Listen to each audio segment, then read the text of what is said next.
Everyone, ഇന്ന് നമുക്കൊരു simple മുരിങ്ങയിലക്കറിയുടെ recipe കാണാം കേട്ടോ. അപ്പോൾ അതിനായിട്ട് നമുക്ക് ആദ്യം അരപ്പ് തയ്യാറാക്കണം.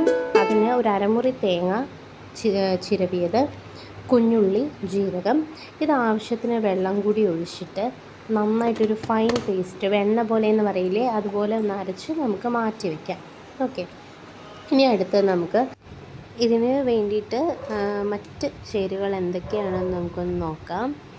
കുഞ്ഞുള്ളി, പച്ചമുളക്, സവോള, കറിവേപ്പില, വറ്റൽമുളക്, പിന്നെ മെയിൻ ഇൻഗ്രീഡിയൻ്റ് ആയിട്ടുള്ള മുരിങ്ങയില. ഇനി നമുക്കൊരു കടായി വെച്ച് അതിലേക്ക് കുറച്ച് വെളിച്ചെണ്ണയൊന്ന് ഒഴിച്ച് നമ്മൾ അരിഞ്ഞു വെച്ചിരിക്കുന്ന സവോള, ഒരു കുഞ്ഞു സവോളയാണെങ്കിൽ അതൊന്ന് മുഴുവനായിട്ട് ചേർക്കാം. ഒരു വലിയ സവോളയാണെങ്കിൽ അതിൻ്റെ പകുതി മാത്രം എടുത്താൽ മതി കേട്ടോ. അതും അതിൽ കുറച്ച് കറിവേപ്പിലയും കൂടി ഇട്ടിട്ട് നന്നായിട്ടൊന്ന് വഴറ്റിയെടുക്കാം. നന്നായിട്ട് ഇത് വഴന്ന് വരണം കേട്ടോ. നന്നായിട്ട് തന്നെ വഴറ്റണം. നല്ല ബ്രൗൺ കളറൊന്നും ആവേണ്ട, നല്ലൊരു ലൈറ്റ് ബ്രൗൺ കളർ ആവുന്നത് വരെ നമുക്ക് നന്നായിട്ട് ഇതൊന്ന് വഴറ്റി കൊടുക്കാം. ഓക്കെ, പിന്നെ ഈ ടൈമിൽ തന്നെ നമുക്ക് പച്ചമുളകും കൂടി ആഡ് ചെയ്ത് കൊടുക്കേണ്ടതാണ്. പക്ഷേ ഞാനിപ്പം മോന് കൂടി കൊടുക്കേണ്ടതുകൊണ്ട് ഞാൻ പച്ചമുളക് ഏറ്റവും ലാസ്റ്റ് മാത്രം, അവനെ എടുത്തിട്ട് മാത്രമാണ് ഞാൻ ചേർത്ത് കൊടുക്കാറുള്ളത്. അപ്പം നിങ്ങൾ ചേർക്കുമ്പം ഈ കൂട്ടത്തിൽ തന്നെ പച്ചമുളക് ചേർക്കാം. നിങ്ങൾക്ക് അരിഞ്ഞ് വേണമെങ്കിൽ ചേർത്ത് കൊടുക്കാം കേട്ടോ, അല്ലെങ്കിൽ നീളനെ അരിഞ്ഞാലും മതി, അതൊന്നും കുഴപ്പമില്ല. ഇതിൽ പിന്നെ ഇഞ്ചി, വെളുത്തുള്ളി ഇതിൻ്റെ ഒന്നും ആവശ്യമില്ല കേട്ടോ. ഭയങ്കര സിമ്പിളായിട്ട് ഉണ്ടാക്കാൻ പറ്റും. അതുപോലെ തന്നെ കുറച്ച് ഉപ്പ് കൂടി നമ്മൾ ഈ ഒരു പരുവത്തിൽ ചേർത്ത് കൊടുക്കുന്നുണ്ട് കേട്ടോ. അതൊന്ന് വാടി വന്നതിന് ശേഷം ഉപ്പ് ചേർത്ത് കൊടുത്താൽ മതി.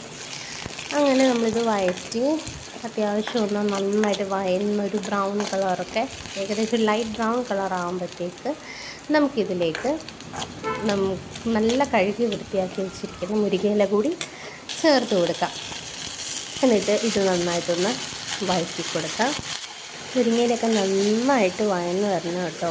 അതൊന്ന് ചുരുങ്ങി നല്ല അതിൻ്റെ വെള്ളമൊക്കെ ഒന്ന് മാറി നന്നായിട്ട് വഴന്ന് വരുമ്പോഴത്തേക്ക് നമുക്കിതിലേക്ക് ഒരു 1/4 ടീസ്പൂൺ മഞ്ഞൾപ്പൊടി ചേർത്ത് ഒന്ന് ഇളക്കി കൊടുക്കാം.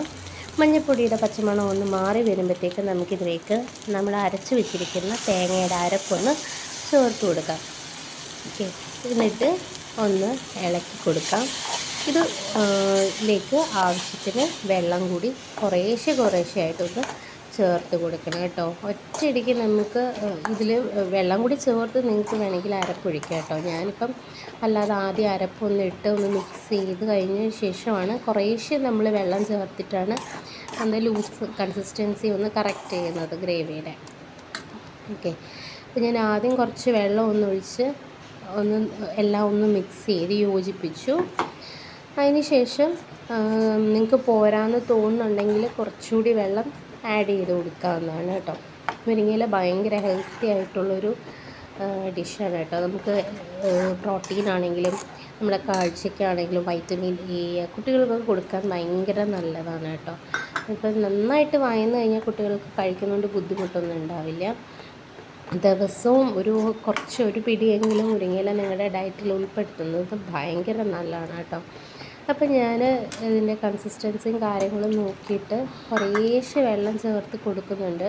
ഇതിനി തിളപ്പിക്കുകയൊന്നും ചെയ്യണ്ട, പക്ഷേ നമ്മൾ ലോ ഫ്ലെയിമിലിട്ടിട്ട് ഇതൊന്ന് ചൂടാക്കണം. ഈ ഒരു ഗ്രേവി ഒന്ന് ചൂടാക്കിയെടുക്കണം. തിളച്ച് പോകാനായിട്ട് ഇടയാക്കരുത്, തിളപ്പിക്കരുത്. ഒന്ന് ഇളക്കി കൊടുത്തൊന്ന് നന്നായിട്ട് ചൂടാക്കിയെടുക്കണം കേട്ടോ. അങ്ങനെ ആ ഒരു ചെറു തീയിലിരുന്ന് ഇതങ്ങ് നമ്മുടെ അരപ്പൊന്ന് വെന്തോളും, തിളപ്പിക്കരുത്. ഓക്കെ, അപ്പം ഇത് ഒന്ന് അത്യാവശ്യം നന്നായിട്ട് ചൂടായി റെഡി ആയിട്ടുണ്ട്. ഇനി നമുക്കിതിലേക്ക് കടുക് താളിച്ച് ചേർക്കണം. അതിനായിട്ട് എണ്ണ ഒഴിച്ച് കടുകൊന്ന് പൊട്ടിക്കുക. ഇതിലേക്ക് അരിഞ്ഞു വെച്ചിരിക്കുന്ന കുഞ്ഞുള്ളി, അതുപോലെ വറ്റൽമുളക്, കറിവേപ്പില എന്നിവ ചേർത്ത് കൊടുക്കാം. പിന്നെ ഞാൻ ഈ ഒരു ടൈമിലാണ് മുളക് കൂടി ചേർക്കുന്നുണ്ട്, പച്ചമുളക്. പക്ഷേ നിങ്ങൾ നേരത്തെ തന്നെ ചേർക്കുന്നതാണ് ഏറ്റവും നല്ലത്.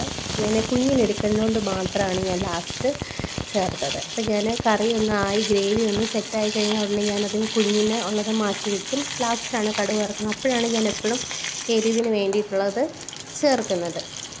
ഇത് നന്നായിട്ടൊന്ന് മൂത്ത് വരുമ്പോഴത്തേക്ക് നല്ല ബ്രൗൺ ആയി കഴിയുമ്പോഴത്തേക്ക് നമുക്കിതിലേക്ക് ഒരു നുള്ള് മുളക് പൊടിയും ഒരു നുള്ള് മഞ്ഞൾപ്പൊടിയും കൂടി ചേർത്ത് കൊടുത്ത് നമുക്ക് കറിയുടെ മുകളിലേക്ക് ഒഴിച്ചു കൊടുക്കാം കേട്ടോ.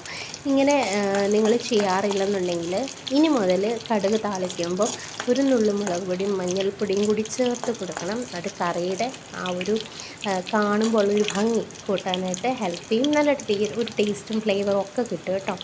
അപ്പം ഇത്രയേ ഉള്ളൂ ശരിക്കും പറഞ്ഞാൽ നമ്മുടെ സിമ്പിളായിട്ടുള്ള മുരിങ്ങയില കറി. തലേന്ന് മുരിങ്ങയില റെഡിയാക്കി വെക്കുകയാണെന്നുണ്ടെങ്കിൽ പിറ്റേന്ന് നിങ്ങൾക്ക് രാവിലെ കുഞ്ഞുങ്ങൾക്ക് കൊടുത്തുവിടാം, ഹസ്ബൻഡിന് കൊടുത്തുവിടാം, നിങ്ങൾക്കും കൊണ്ടുപോകാം. സൂപ്പറായിട്ട് എളുപ്പം ഷടപടേന്ന് ഉണ്ടാക്കാൻ പറ്റുന്നൊരു കറിയാണ് കേട്ടോ. എല്ലാവർക്കും അറിയാമായിരിക്കും കേട്ടോ, അറിയാത്തവർക്ക് വേണ്ടിയിട്ടും. അതുപോലെ തന്നെ ഓരോരുത്തരും ഓരോ രീതിയിലല്ലേ ഉണ്ടാക്കുന്നത്. അപ്പം ഇങ്ങനെ എന്തായാലും ഒന്ന് ഇതുപോലെ ഒന്ന് ഉണ്ടാക്കി നോക്കാം. ഇഷ്ടപ്പെട്ട് കഴിഞ്ഞാൽ പേജ് ഒന്ന് സപ്പോർട്ട് ചെയ്യുക, ലൈക്ക് ചെയ്യുക, ഒന്ന് സബ്സ്ക്രൈബ് ചെയ്യുക കേട്ടോ. മറ്റൊരു വീഡിയോ ആയിട്ട് വീണ്ടും കാണാം. ബൈ.